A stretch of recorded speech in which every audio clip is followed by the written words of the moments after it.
Let's do a bunch of multiple integrals now, starting with number 20. So suppose D is the region enclosed by those two curves. Just do a double integral here. So number 20, we've got y is equal to x squared, and y squared is equal to x, which is the same thing as y is equal to square root of x. So y is equal to x squared looks like that. Y is equal to square root x looks like that. The points of intersection here are at 0, 0, of course, and this point of intersection is at 1, 1. Let's set this up. We can think of this either as a vertically simple region or as a horizontally simple region. I'm going to choose to think of this as a vertically simple region. So the two boundary things here, so y is equal to x squared, y is equal to square root x. So the integral we're supposed to do is the double integral of e to the y times x to the minus 1/2. And we're going to think of this as vertically simple. We want to do x on the outside, y on the inside. So let's fill in the bounds here. X ranges from 0 to 1. And y, for a fixed particular x value, y goes from x squared to square root x. So this is our setup. Now we just have to evaluate it.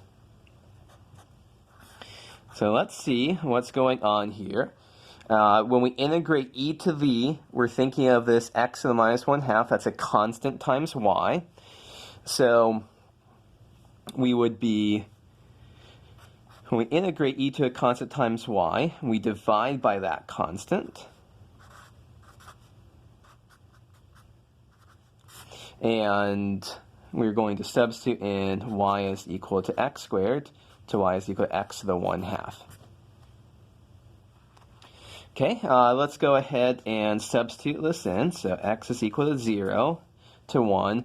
Divide by x to the minus 1/2. Of course, that's just multiplying by x to the 1/2. And when we plug in now, x is equal to, y is equal to x to the 1/2. We just get e to the x to the 1/2 times x to the minus 1/2. It's just e to the 1. Minus, now we plug in y is equal to x squared. E to the x squared times x to the minus 1/2 would be x to the 3/2 power. So now this is the integral that we have to do to finish this up. So now it's just a Calc 1 problem. We can split this up into two chunks. So integral from 0 to 1 of e times x to the 1/2 dx. So there will be a second one coming up here. I'll just go ahead and evaluate. This one is e times, so x to the 3/2. Divide by 3/2, that's 2/3. We'll plug in x from 0 to 1 there.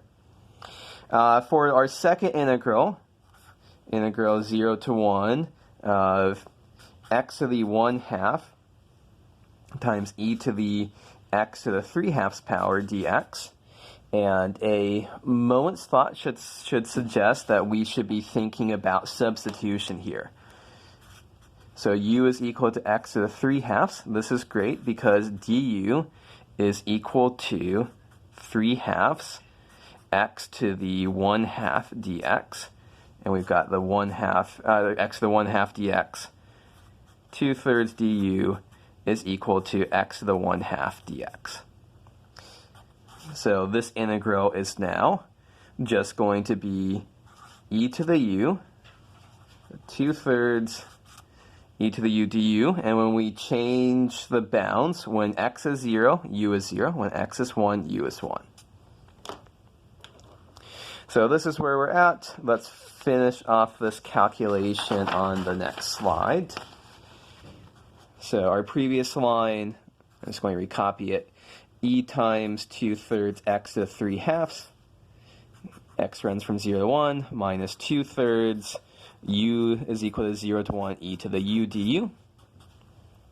And so we end up with 2/3 e times 1 minus 0 minus 2/3 e to the u. U ranges from 0 to 1. So 2/3 e minus 2/3 e to the 1 minus e to the 0. And so we end up with 2/3 e minus 2/3 e plus 2/3 times e to the 0. E to the 0 is 1. Cancel, cancel. Our final answer is 2/3. So what was the point of this problem? Basically, just had to draw a picture, figure out the bounds, and then not too bad of integration.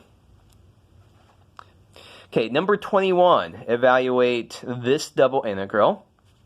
Let's take a look to see what's going on with that one.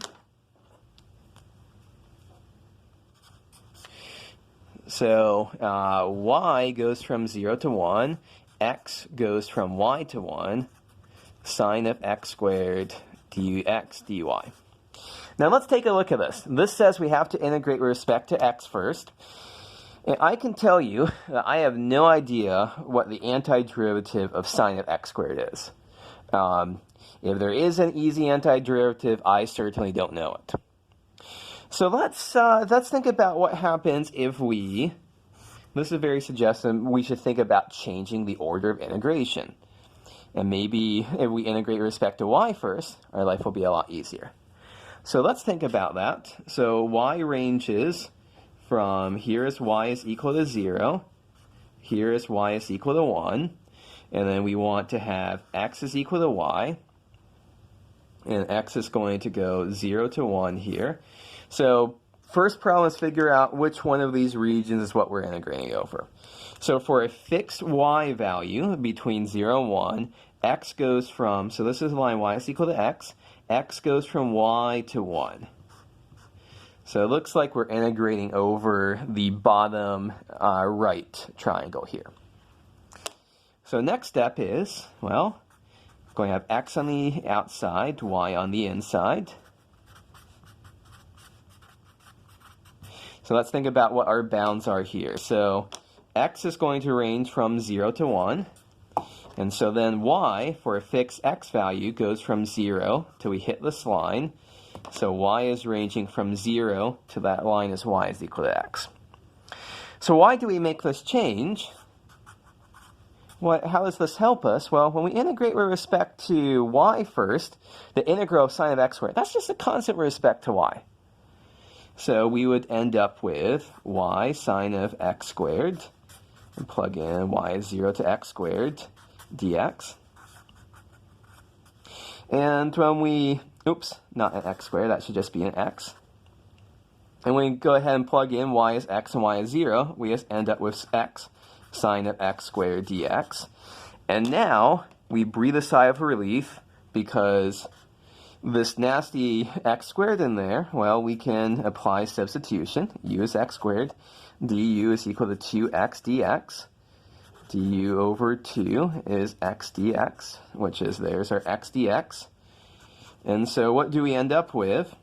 The integral of, so 1/2 sine of u du, where, let's see, and when x is 0, u is 0.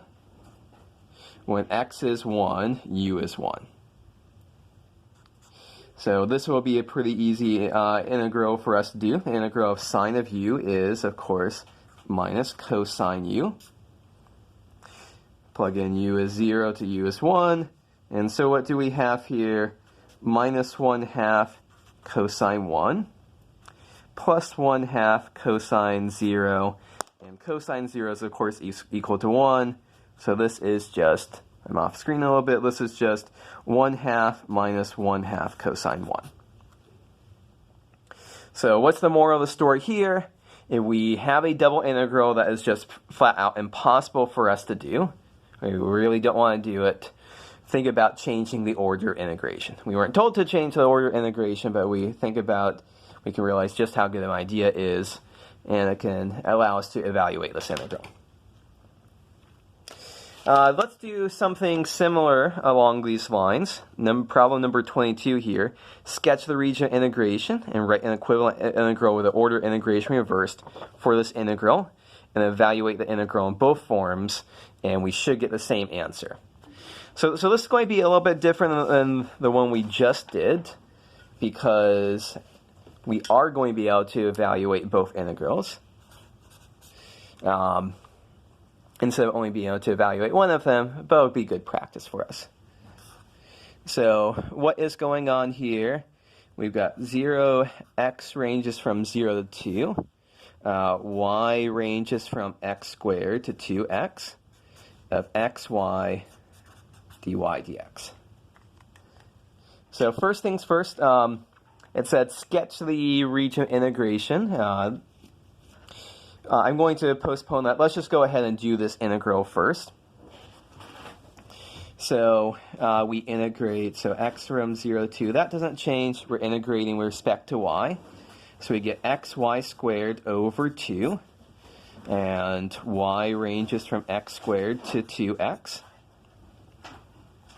And so let's write down that dx. Okay, what do we have here? Might as well move out that 1/2. X ranges from 0 to 2 of x times 2x squared is 4x squared. And x squared squared is x to the 4th. So we have 4x cubed minus x to the 5th. And so what do we have here? The integral of 4x cubed is x to the 4th. The integral of x to the 5th is x to the 6th divided by 6. Plug in 0 to 2. So 1/2 times 16 minus 2 to the 6 over 6. And we'll say that's good. Of course, when we plug in 0, we get 0. Okay, let's now follow the instructions and draw the picture. Draw the picture here. So x is ranging from 0 to 2. Y is going to run from, so we see we're going to, so 1, 2, 3, 4. So there's the point 2, 4. So this is the line y is equal to 2x. And then we also want y is equal to x squared. So there is y is equal to x squared. So that's the region we're integrating over. So what are the bounds of our integral now? So y goes on the outside. Y will go from 0 to 4. X will go on the inside. We're still integrating xy, dx, dy. And so what are we going to do here? Well, for a fixed particular y value, x values go from here to here. So this is y is equal to 2x, or x is equal to y over 2. So y over 2 is where our bounds start. And y is equal to x squared. That's x is equal to square root y. That's where our values stop. So we go from x is y over 2 to x is square root y. Okay, so now we have to do the same integral. Y from 0 to 4. We integrate this with respect to x. So we get x squared y over 2 and plug in x is y over 2 and square root y.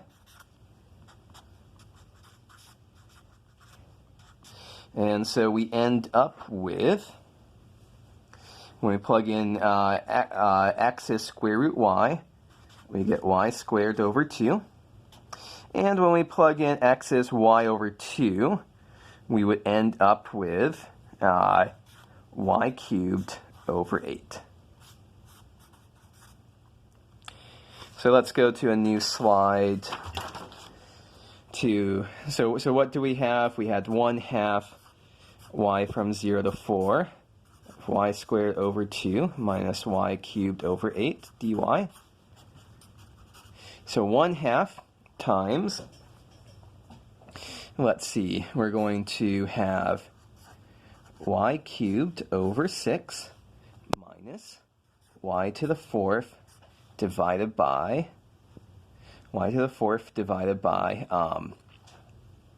let's see, that would be 32. We plug in y is equal to 0 to 4 here. So our answer is going to be 4 cubed divided by 6 minus 4 to the 4th divided by 32. If we want to, I usually don't bother to simplify these things, but we could think about simplifying this just a little bit. It would be interesting to check to make sure that, yes, make sure we haven't done any silly mistakes to throw off our two answers. Our answers should match what we had before. So 1/2, so this is 64 over 6 minus 16 times 16 over 32. 1/2 times, let's see, 32 over 3 minus 8. And that is going to be,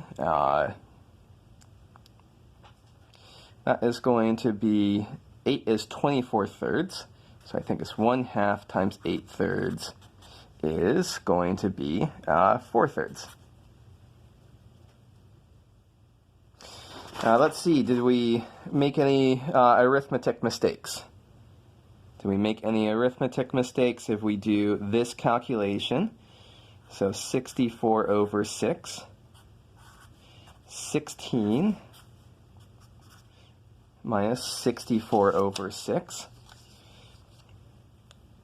So that is 1/2 times 8 minus 32 over 3. And it looks like somehow we're just off by a sign someplace, because it looks like we're getting, oh wait, silly me, no, that just stays as a 16 there. And I think we will call this video good.